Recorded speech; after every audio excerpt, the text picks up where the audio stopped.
It's 19 hours GMT. Good evening and welcome to News 360 from the News Hub here in Accra. I am Nisa Moni. And I am Portia Gabo. Coming up, the headlines. News 360 Headlines is brought to you by Deluxe Paint, Heaven Black Mosquito Coil and Spray, Calipo, and Nido Fortigro. Your love, their future. In the headlines, building huge grave for the dead, gradually becoming the toast of many in some parts of the country. We will tell you more.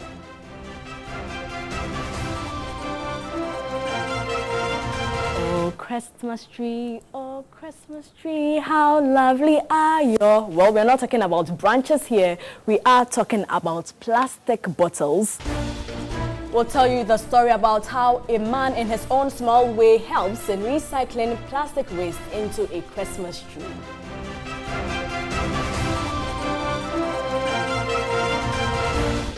Minister for Parliamentary Affairs, Defense Emergency Medical Drone Deal approved by Parliament.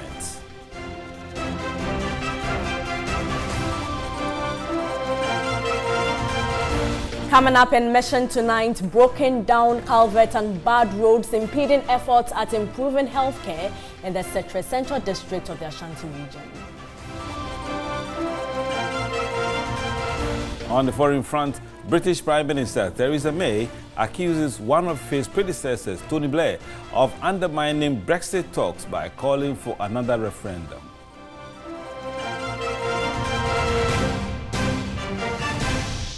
We have details coming up shortly. Do stay with us.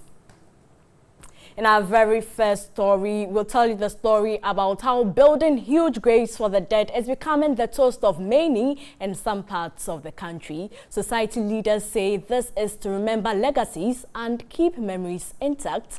Bright Nana Amfo reports the marked graves afford the living the chance to communicate with the dead. Viewers are warned that pictures coming up could be disturbing.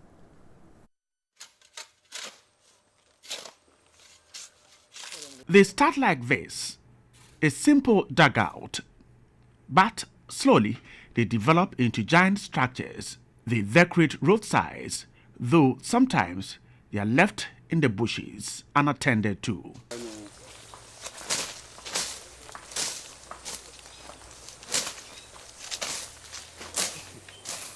In what seems a contest to outdo one another, it is an honor for the dead.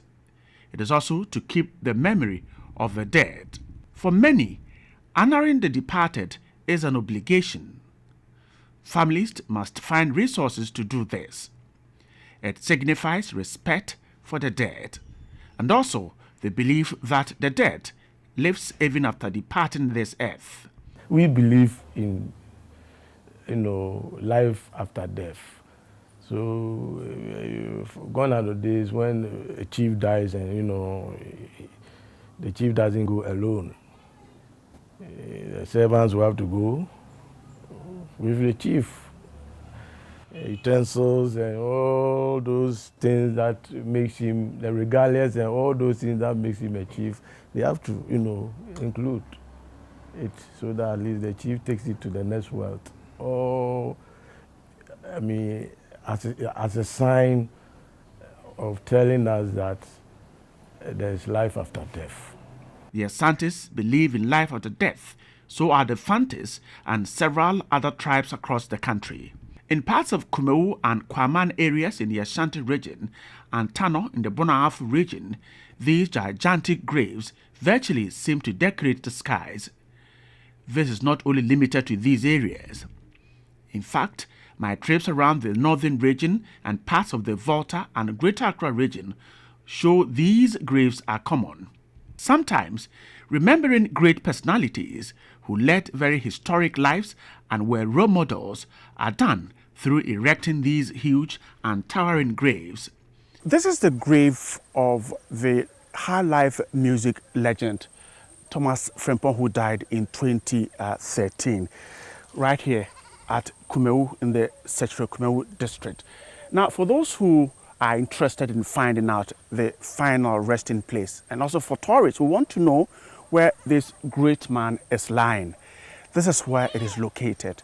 The graves to remind the people of the good works of these persons. And as said by the kings of this area, it is to help them communicate with the dead. These great personalities can be studied, and so those who want to undertake such academic ventures and rewrite the life stories of these great personalities know exactly where to go to get primary information. For traditional and cultural reasons, these graves are kept. Sometimes when you see even people sitting on the graves, their forefathers' grave, you see them sitting on it, and you know, it's their own belief and it's their own faith that they think they communicate with the dead, and you know, the dead is able to do something for them. So it's our tradition, and of course that has made it so. If you are a chief and you want to have peace, make sure you don't touch those areas. Make sure you don't touch those areas. See, sometimes you hear somebody going to sell, you know, a graveyard, land to somebody, and it becomes it's an abomination to do that. These imposing graves could be something more than just graves. They are attractive, carries a lot of history, contains remains of economic giants, acclaimed musicians, renowned medical professionals, historians, and great scientists. Lest I forgot, they could also be containing the remains of great and outstanding journalists, and maybe politicians, or those who taught all of these persons teachers. And so, in building them, everything is done to make sure these graves look outstanding when completed. This is how important these graves are to our societies. Unfortunately, when royals die, they don't get to sleep in these graves. Their graves are unmarked and in deep forest according to some traditions. Could these graves become Ghana's next tourist attractions? And how long would they remain the toast of tourists? Perhaps the next couple of Ghanaian graves could be ones that could compete with great architectural designs across the globe.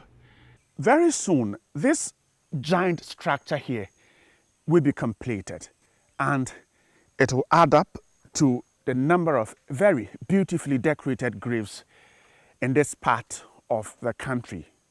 The belief of the people is that giving befitting burials to their dead is a great honor. And the fact is that when they want answers to their questions, when they want answers to their worries, they want answers to the concerns that they have, they can come here and talk to the dead. Brighton and Anfo, TV3, Kwamai. Very interesting story there, but it all has to do with people's beliefs. Now, Christmas is not only one of the most joyous occasions, but also one of the most waste-generated periods of the year. This is because tons of Christmas decorations, which are not recycled, end up in landfills, having a negative impact on the environment. Portia Gabo tells the story of how one man, in his small way, is helping to recycle plastic waste at Christmas. Deck the halls with boughs of holly. Tis the season to... It's Christmas once again. Most households would have been decorated with the green and red colors of the season, with a Christmas tree, lights and gifts wrapped up featuring prominently. But have you taken a second look at what your Christmas decor and gifts may be made up of? Majority of decorations used to liven up our homes, streets and offices, such as the Christmas tree, gift wrappers and ornaments, are made up of plastics. If not recycled, most of the decor you find at Christmas will end up on landfills. One man, however, wants to help reduce the impact of plastics generated during Christmas by producing a Christmas tree made up of plastic bottles. Meet Makafui Ewuku. He is an environmental conservationist and founder of Macintosh Creators, a startup using smart ways of putting discarded plastic waste to good use. Today, he's received an order to install a unique kind of Christmas tree for a restaurant at Medina. It takes about 7 hours and over 300 discarded plastic bottles to produce a Christmas tree. Last year, November, whilst I was doing my yearly internship, I realized that they do a lot of board meetings at the office and then there's a lot of water bottles left. I looked at the SDGs and the Sustainable Communities and Cities was the one that I was interested in. So I decided that I was going to be packing the water bottles down. I wasn't sure what I was going to do with it, but I decided I was going to pack it down anyway. So a few weeks to Christmas, I was like, well, Christmas is almost here. Can I try my hands at the Christmas tree with the bottles? It was a question I asked myself. So I drew up a design for the tree. I got a welder to weld a frame for me in the form of a tree. It does not take much to make a Christmas tree made up with plastic bottles. Pipe and rods are welded into a frame of a Christmas tree. Bottles are perforated and ropes are passed through bottles around the tree frame. Decorations, lights and a star are then installed. And adding a pop of color to it, you have your Christmas tree. Oh, Christmas tree, how lovely are you? Well, we're not talking about branches here. We are talking about plastic bottles. The founder of Macintosh Creatives, Makafui Ewuku, is passionate about using plastic bottles to make a Christmas tree. Well, he wants to draw and create the awareness about plastic waste pollution.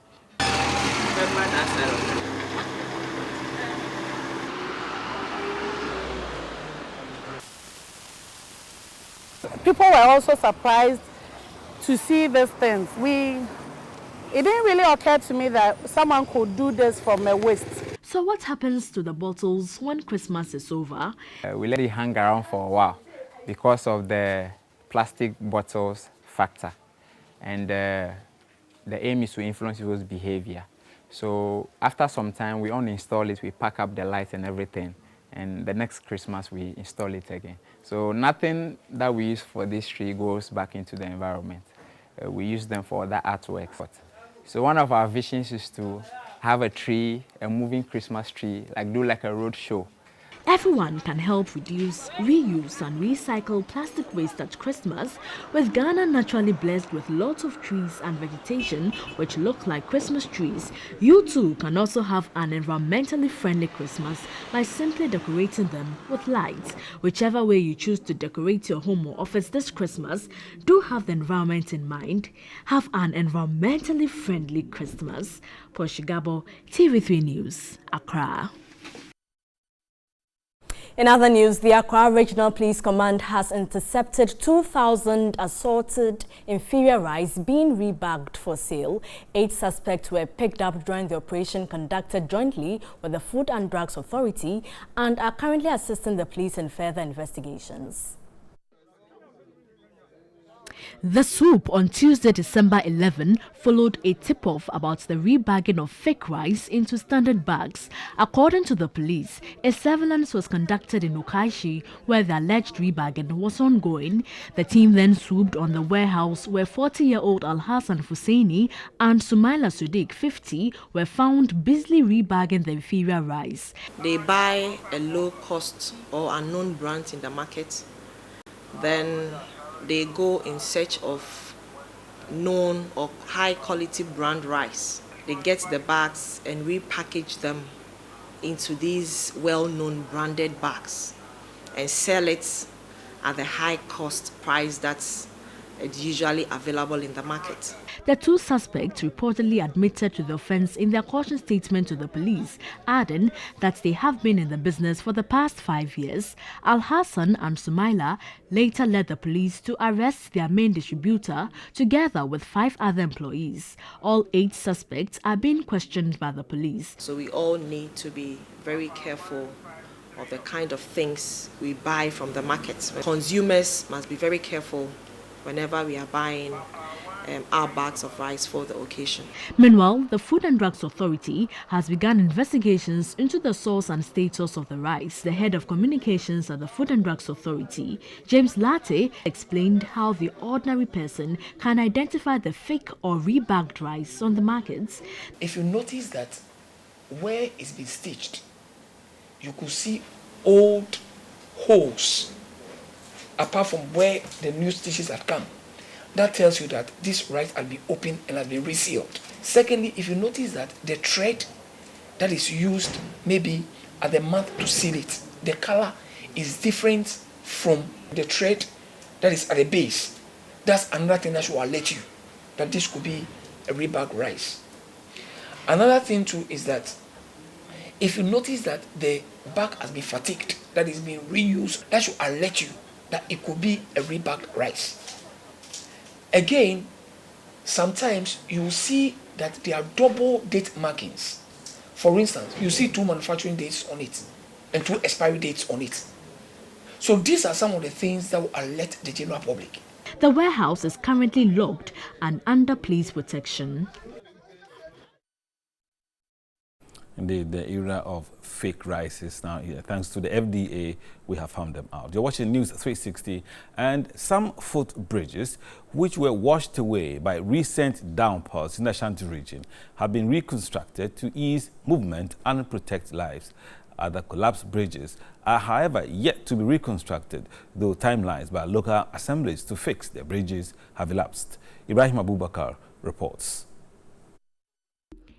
In May and July this year, some footbridges in the Ashanti region collapsed as a result of devastating rainstorm. Most communities were cut off, affecting movements. Users had to risk their lives to cross from one end of the road to the other. But checks by TV3 indicate some of the badly affected footbridges have been reconstructed. The bridge linking Bomso and Anglonga became inaccessible after its collapse, but it has been reconstructed by the Oforikrom Municipal Assembly. Some residents commended the assembly for fixing the collapsed footbridge, but have other concerns. This bridge is quite safer than the first one, and we are so thankful for that. When it was broken, we walked in the river barefooted, but when it has been built, we walked freely without any panicking. Another collapsed bridge at Anglonga has also been reconstructed temporarily. The steel bridge linking Wewesu MA Primary School has also been fixed. Pupils and other users now cross the bridge without any difficulty. But the bridge linking Ahinsan to Anglonga is yet to be reconstructed. Residents in the area have had to use this improvised wooden walkway. Assemblyman for Anglonga electoral area, Amidu Gaba, says the bridge becomes inaccessible whenever it rains. We are hoping that they should do better for us. And the Sisechi Bridge, that is also another major road for us. If Sisechi Bridge is also constructed, then it's going to release the go-slow at Aunaga Junction and the Opoku transport. Whoever comes along that way can easily pass to Sisechi Bridge and then go to Tech or wherever you want to go, or Hinsan Estate. Away from the Ashanti region, the Minister for Parliamentary Affairs, Oseiche Mensah-Bonsu, has defended the emergency medical drone deal approved by Parliament. According to him, persons opposed to the arrangement were making the argument from a wrong premise. He gave the justification at a dialogue with the media organized by the Ministry of Parliamentary Affairs in Accra. The media dialogue attracted media personnel and the academia.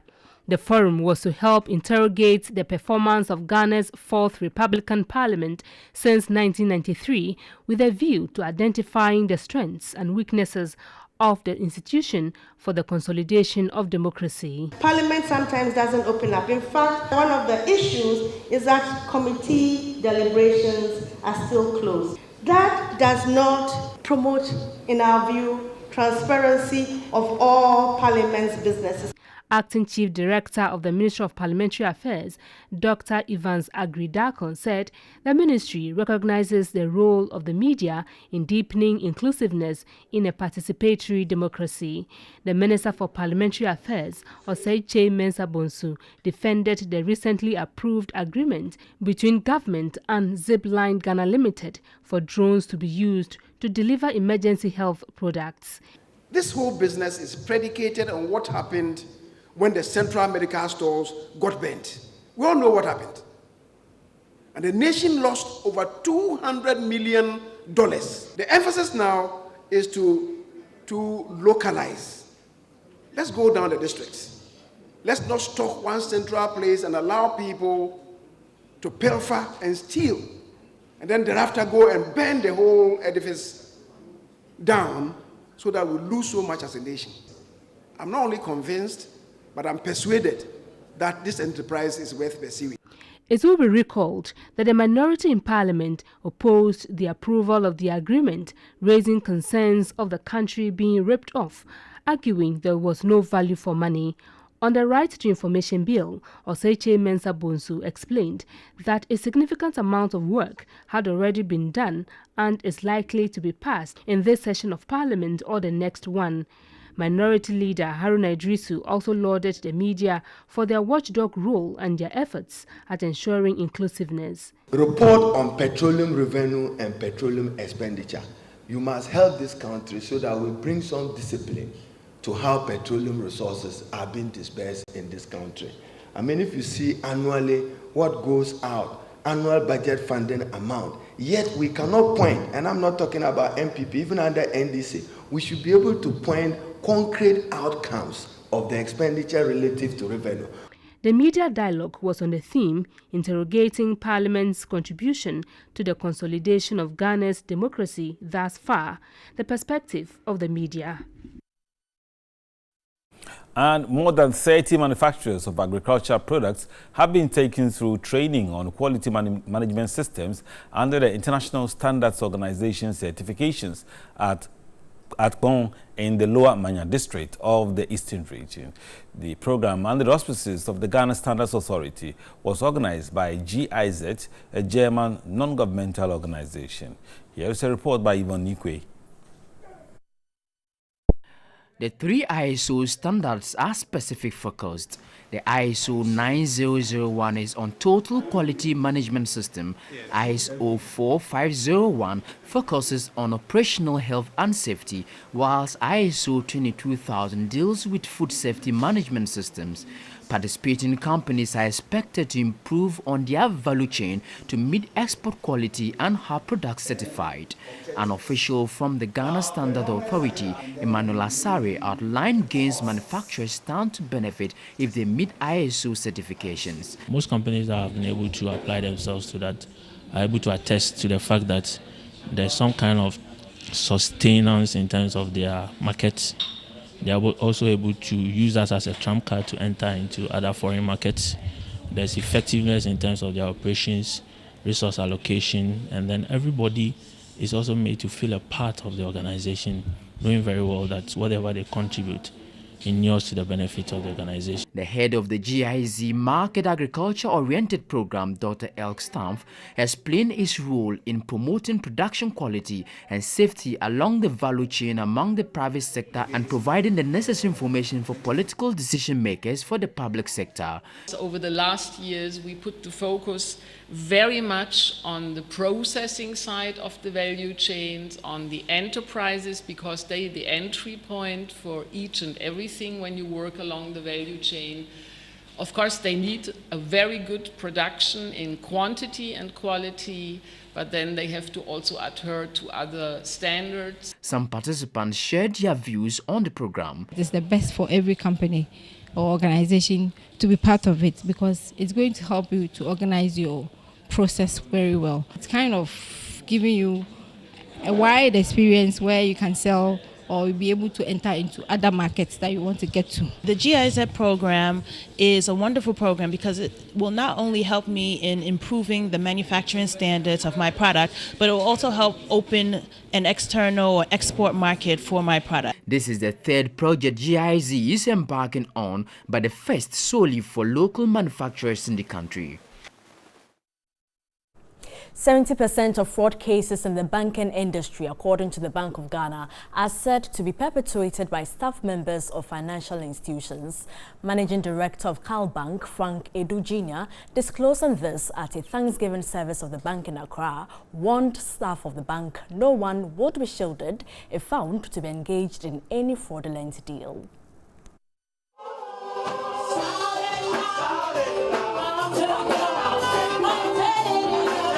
The Thanksgiving service was to show appreciation to God for a successful year and to give recognition to the staff for dedicated service. Staff of the bank from various branches converged at the bank's premises to be part of the service. Joy was what was written on the faces of each of them as they sang and danced to the glory of God.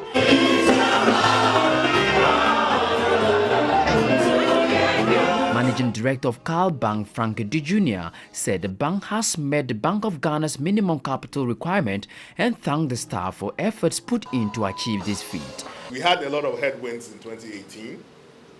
We had a lot of opposition, difficulty, etc. But thanks to God Almighty, we weathered all the storm and we've come this far. He stressed bank staff will not be given the opportunity to engage in any shady deals as some of them are already in jail for perpetrating fraud. You must pay a price for stealing. Unfortunately, this comes after we just jailed somebody for 4 years. Now, after this gentleman, there is another one. And we went after him yesterday, and he ran away from his home at dawn. We will track him down. There is no profit in stealing, trust me. And you should not mess up your young lives by doing that. The fact that the money sits there doesn't mean it's yours. Frank D. Jr. reiterated the bank will continue to uphold the core values of the banking industry and ensure the satisfaction of customers. Long-serving and dedicated workers of the bank were honored with the encouragement to put in more to make the bank better. And now, President Akufo-Addo has sacked 3 High Court judges who were implicated in acts of bribery and corruption with immediate effect. The judges, A.C. Addo, Paul Derry, and Mustafa Habib Logo, were all on suspension following investigative journalist Anas Armiyawa Anas's expose on the judiciary. A letter signed by a communications director at the presidency said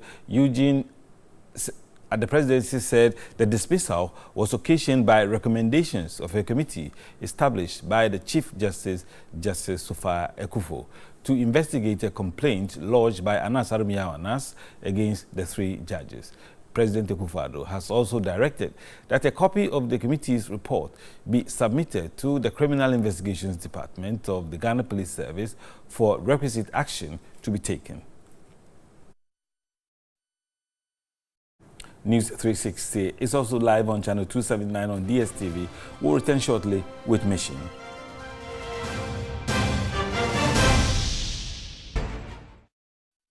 Hello again, it's now time for Mission, and this program is brought to you by Star Ghana with funding from UK Aid, Danida and the EU. Well, tonight's Mission this Sunday begins work on 2 districts of the Ashanti region, that's Setre Central and Setre Kumewu districts.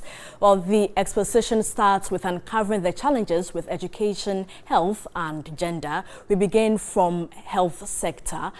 And tonight, poor access to health facilities due to broken down culverts and bad roads is impeding efforts at improving healthcare in the Setre Central district of the Ashanti region.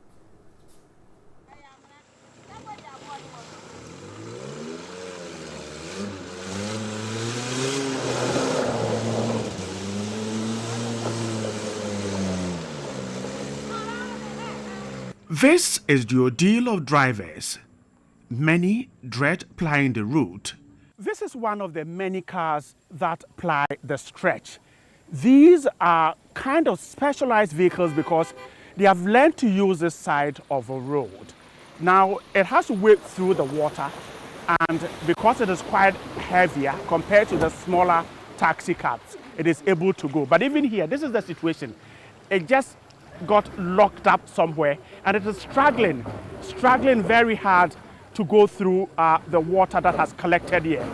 This is part of the journey where drivers really struggle to go through. Sometimes they simply can't go and will have to wait until the passengers have to get down and pull the car out of the water. This is exactly what has happened here. A bad situation affecting the district terribly in this part of the country. Several of them won't drive here due to this. The daring ones will make the attempt, but this is the result. For hours, all energies are directed at pulling the vehicle out.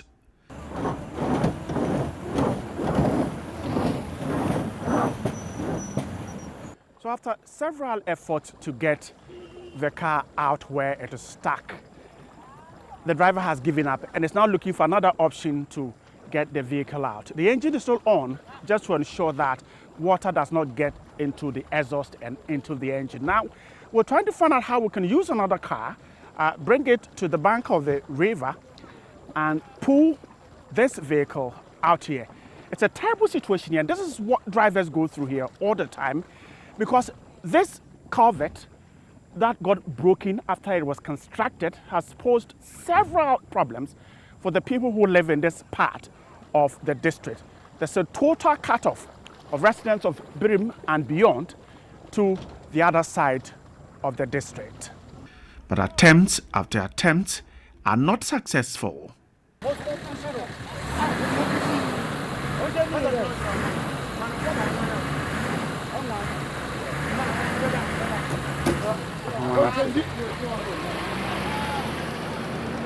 But once pulled out, a second attempt is made to cross.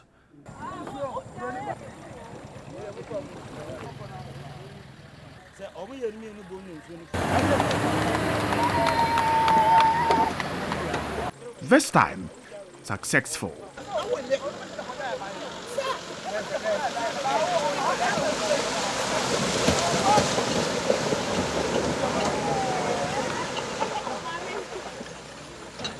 This whole community here, they don't have any assemblyman or MP here to solve their problem for us. No? It is not fair, as we can see, we are all suffering. You have to complete this bridge for us so that every problem will be solved. Because of this, several drivers will simply drop off passengers and leave. Then these commuters would have to trek the rest of the journey.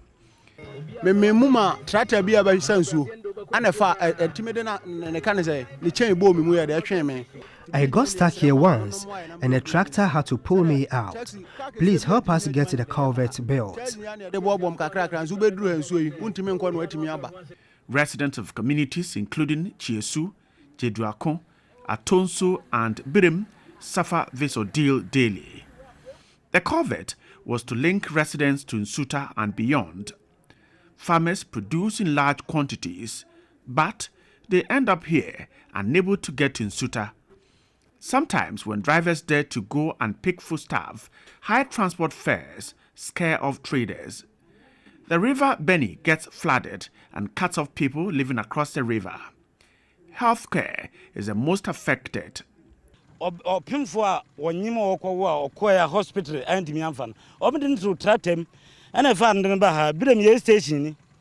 A pregnant woman had to be carried across the river in a tractor and a canoe before she could be taken to a health facility. The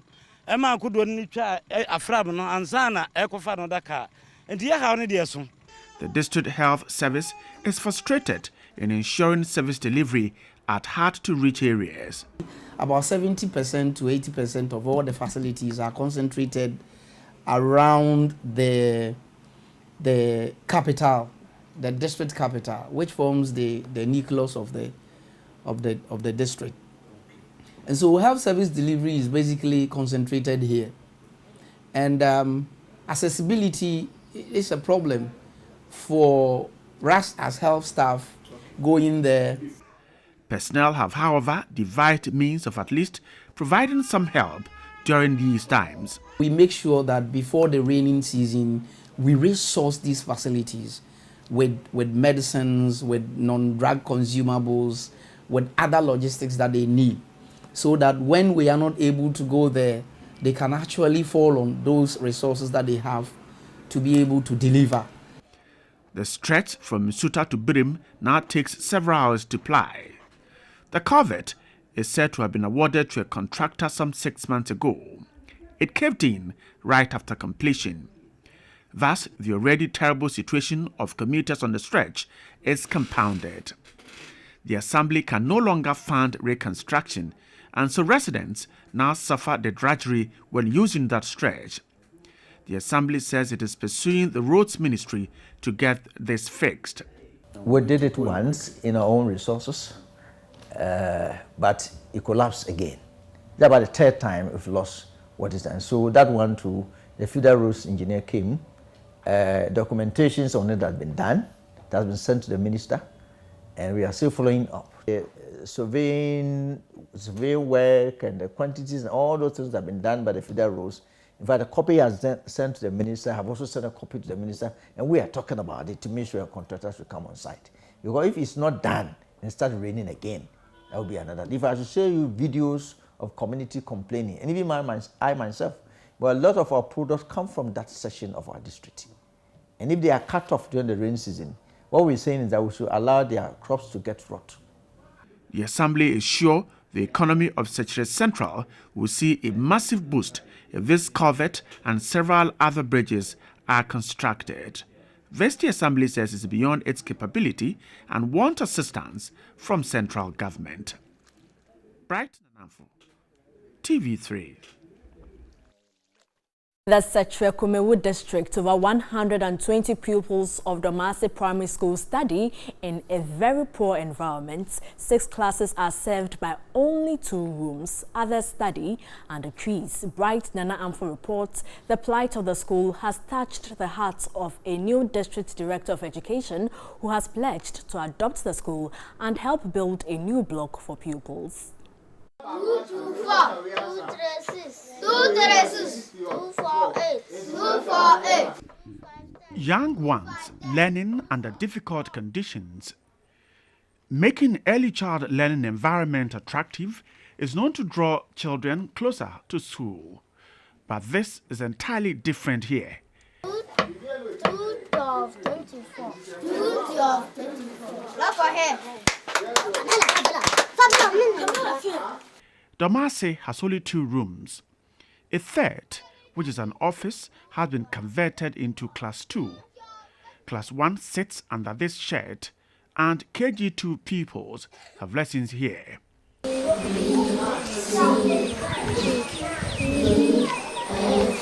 We have schools that attract people from very distant places, especially the basic education. Because if you say you are citing schools that will be near the children, population will also be a problem.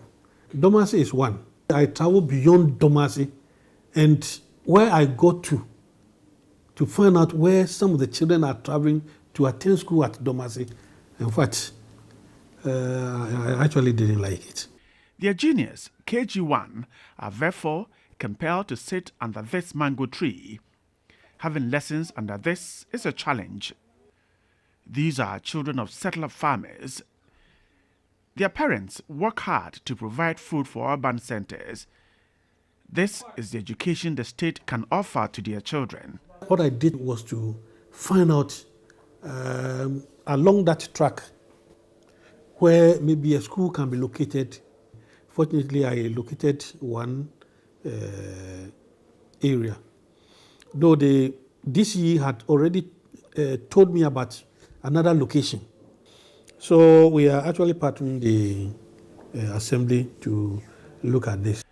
The school is well staffed, about 9 teachers. But in the basic level,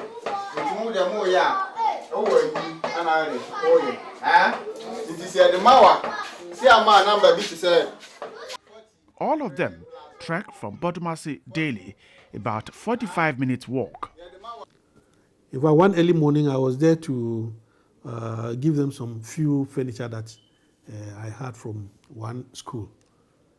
And when I got there, not a single soul. So I was there when the children started coming. Then I asked them, and they said in that community, in fact, because of the distance, they start school very late. They told me you are lucky if you get a vehicle to school. Though the road leading to the school is well tarred. The head teacher said he has written to the assembly and the education directorate and are waiting to hear from them. Do it. At times you have to take class 4 bus and then teach before you come and take the class 5 bus. and then at the same time 6. So it becomes very difficult. How is the assembly working to deal with this problem? What have they been telling you? About a month ago, the DC came here with a lot of his members, and then our district director also came among with them, and they told us that they will come and then build a new building for us. They therefore want non-governmental organizations to come to their aid while they wait to hear from the Assembly and the Education Directorate. The other aspect that is also a challenge to us is infrastructure. When I came, it was dotted around, and I could see that we had to develop a pragmatic policy to making sure that we address them. So we, together with the mission or the Christian institution like Methodist, and we assembled the architects as well as that of the district assembly. We were able to renovate most of the classroom block. Now the major one that we are going to deal with is the Domasi DA. It is also a challenge to us because of the nomadic nature of the parents. They don't stay, so you go to a certain classroom and then you have about 2-3 in class 5, about 8 in class 6. So they've been able to come out with a solution whereby we are going to site the school between Ntarentare and Domasi, so that it can cater for the settlers at Ntarentare and then that of Domasi. For parents, a new building will bring them hope that their children's education is receiving the needed attention. Bright Nananfo, TV3. And that's it for Mission. Mission is supported by Star Ghana with funding from UK Aid, Danida and the EU. Thanks for watching.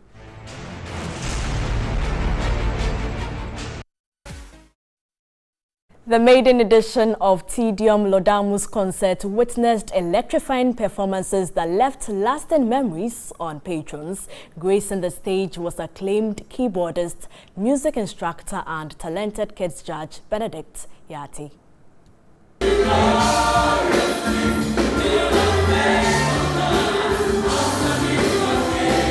The annual Tidium Laudamus concert is a platform to exalt God for his mercies and special favors.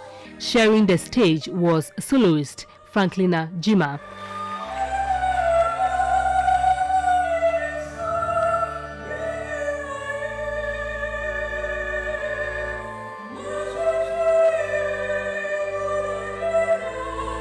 She was simply a delight to watch and listen to, exhibiting some amazing vocal showpiece.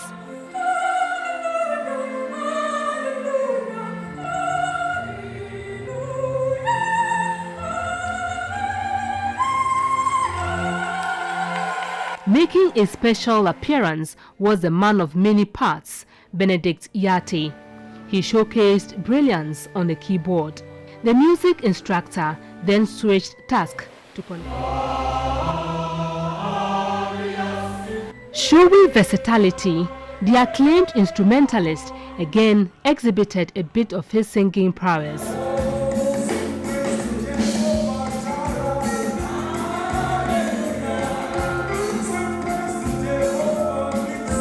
Anybody who knows me that well knows that I'm versatile. When it comes to music, I do all genres of music. That was a song I composed about 25 years ago. For many years, he's not been doing active music. I have lots of tracks that I have not recorded. Because of my time, I've not really had time to go to the studio to get all these. It's been 15 years after releasing his debut album. The talented kids judge is now lacing his boots to wage a comeback. Trust me, in the few coming months and years, people should expect. In 2019, people should expect a surprise. In that entertainment news, bedroom commando hitmaker Wendy Shea was among musicians who thrilled the fans to good music on Music Music. Hey!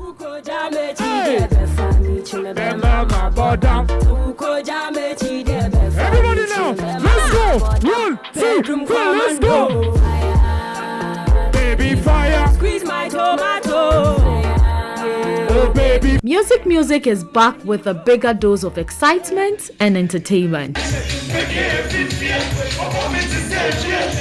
The show now has a new stage setting and lighting with live social media updates to get viewers to share their comments. Says if this is the beginning, then we're expecting big from you. And then also Noplim also says, so happy music is back. Really happy to see Keche again. Loving the Pressure song. And after its relaunch on Farmers Day, December 7th, Bedroom Commando, Hitmaker and Keche were the first musicians to mount the new stage. Sir, I want to hear you. Ready? I'm going to be.